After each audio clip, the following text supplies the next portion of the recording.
हजारीबाग जामा मस्जिद स्थित दारुल क़सा में आज बुधवार को प्रेस कॉन्फ्रेंस का आयोजन हुआ।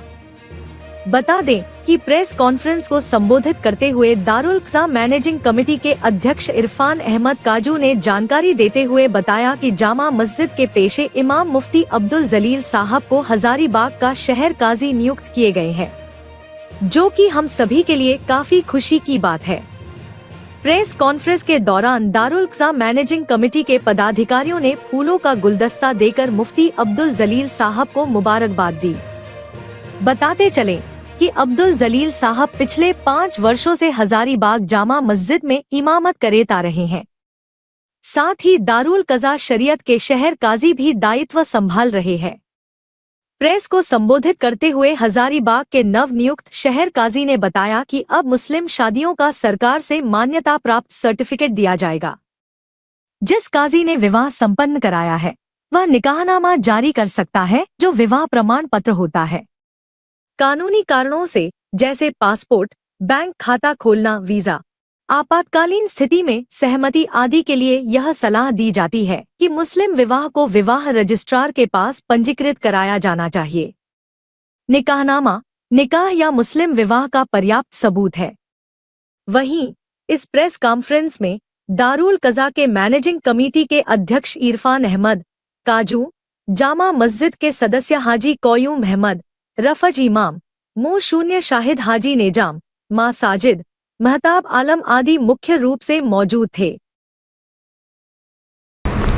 आज पैगाम ये देना है कि मुझे शहर काजी नियुक्त किया गया है झारखंड सरकार की जानिब से। उससे पेशतर जामा मस्जिद में कारी यूनुस फैज़ी साहब अलैहिर्रहमा यहाँ इमामत के फ़राइज़ अंजाम दे रहे थे और वो शहर काजी थे।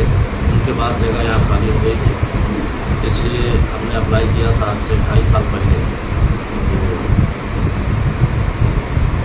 11/7/2024 को रजिस्ट्रार की जानिब से मुझे ये पावर दिया गया कि आप जो निकाह पढ़ाएंगे वो सरकार के नज़दीक जो है माने। जो लोग विदेश जाते हैं शादी के बाद, तो जो आम लोग निकाह पढ़ाते हैं वो माने नहीं होता है। उसकी वजह से मियाँ बीवी वो माने नहीं जाएंगे जब तक कोई मैरिज रजिस्ट्रार अपने तौर से लिख करके ना दे दे, तब तक वो बाहर नहीं जा सकते। इसलिए ज़रूरत पड़ती है हर शहर में शहर काजी की। तो यहाँ भी ज़रूरत थी और वो मुझे पद हासिल हुआ है। तो जो लोग बाहर जाना चाहेंगे उन्हें ज़रूरत पड़ेगी वो मुझसे रब्ता करेंगे। मैं मैरिज सर्टिफिकेट उन्हें बना के दूँगा कि वो बाहर भी आराम से। अगर आसपास के क्षेत्र के लोग भी अगर आते हैं आपके पास तो उस कैसे क्या होगा? पूरा ज़िला का एहतियात किया गया। मुझे शहर काजी ज़िला हजारीबाग का बनाया गया। क्या कुछ प्रक्रिया होता है कि रजिस्टर्ड हुआ? रजिस्ट्रार की जानिब से बताया गया कि आप रजिस्टर मेंटेन रखेंगे। सरकार कभी भी आपसे रजिस्टर मांग सकती है कि आपने कितना निकाह पढ़ाया, कैसे पढ़ाया। तो वो तो हमारे ऊपर जिम्मेदारी है। रिकॉर्ड यहाँ से जाएगा। तो जी मेरे पास एक बात, जिसे जिन लोगों को निकाह करवाना है वो आपसे कैसे संपर्क करेंगे? क्या प्रक्रिया होंगी निकाह की? जैसे आमतौर से रब्ता करते हैं उलमा से, वैसे उससे रब्ता कर सकते हैं। दस्तावेज क्या क्या चाहिए? दस्तावेज में दूल्हा दुल्हन का आधार कार्ड और जो गवाह बनेंगे उनका भी आधार कार्ड चाहिए। अंडर एज का निकाह यहाँ नहीं होगा।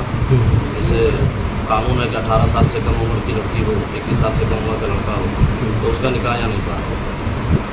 इसी तरीके से अगर कोई हिंदू मुस्लिम लेकर के आते हैं, मुस्लिम लड़का है, गैर मुस्लिम लड़की है, उसका भी निकाह जो है शहर काजी नहीं पढ़ाएंगे क्योंकि सरकार की जानिब से अलाउ है। अगर हमें निकाह भी करना होगा तो पहले डीसी से इजाज़त लेनी होगी और डीसी की जानिब से जब मुझे इजाज़त मिल जाएगी तब मैं उन दोनों का निकाह कर सकता हूँ। क्या कुछ उम्र सीमा होगा? अभी तो बताया कि 18 साल प्लस लड़की का होना चाहिए और 21 साल लड़के का होना चाहिए। अच्छा, आपसे पहले भी शहर के कोई काजी थे क्या? हाँ, कारी यूनुस फैज़ी अलैहिर्रहमा जो मुझसे पेशतर यहाँ इमामत करते थे वो शहर काजी थे। तो आपसे पहले भी शहर में नियुक्त थे सरकार के द्वारा? जी। परिचय अपना? परिचय के लिए मेरा नाम अब्दुल जलील सादी, मैं जामा मस्जिद हजारीबाग। उसका नहीं था। बाहर जाने वालों को शादी के बाद बहुत प्रॉब्लम होता था। मैंने भी अपनी बेटी का जब निकाह किया पिछले साल, तो उसको भी दुबई जानी थी।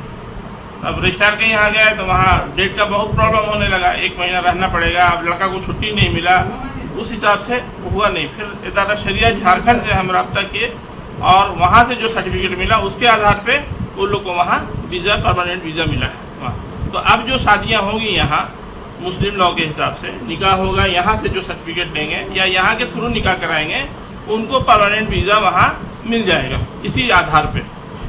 क्या कहना चाहेंगे आवाम को? आवाम के लिए तो बहुत सहूलत हो गई है, मतलब हम खुद भोगी हैं उसके, जो मैरिज रजिस्ट्रार के यहाँ कितना परेशानी होता है, कितना मतलब फॉर्मेलिटीज़ है जो हर आदमी पूरा नहीं कर सकता। उसको डेट का है, 31 दिन जब तक नहीं होगा दोनों को हाजिर होना होगा कम से कम 2 बार 3 बार, लड़का और लड़की। अब मान लीजिए लड़का कहीं विदेश में काम कर रहा है, कैसे आएगा वो 1-1 महीना में 2 बार? लोग इनसे कैसे संपर्क कर पाएंगे, कैसे क्या?